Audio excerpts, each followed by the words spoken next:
Bisi-bisihan na naman inyong katulong diri sa Saudi Arabia pa nga, mga pangga. Ang akong putahe karon magkabsa ko og kambing. Pero kaning akong nilatan nga kambing mga pangga triple purpose ni. Kaya ako ning kuhaan og sabaw niya para sa isabaw nako sa gulay ug sa sabaw sa oats, quaker oats mga pangga nga sinabaw kay kang nanay ani mga pangga sinabaw nga quaker oats ug ang ako sinabaw nga gulay. Pero ang tanang sabaw niini mga pangga din hinamo kuhaon sa among nilatan nga kambing. Unya ang silbi makabsaan na ng mga pangga hanguuna nimo ng mga karne ug ibutang nimo ang mga bugas nga imo nang gihugasan. Unya mao na mga pangga pag prepare nako ni ana. Ako sa giuna og tak-ang ng karneng kambing sa pressure cooker bago ako naghiwa og mga gulay nga akong isagol unya. Kay ako dili man ko ganahan mo kaon anang sabaw sa quaker oats mao nang magsabaw ko anang gulay.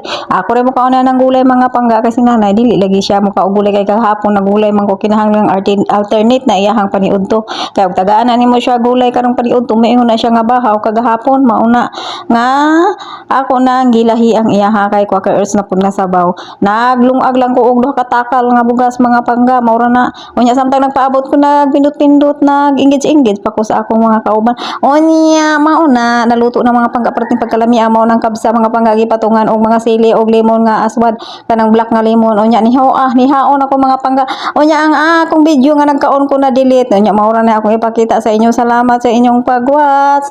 Maayong gabi Pilipinas ug maayong hapon Saudi Arabia. Kana lang, salamat.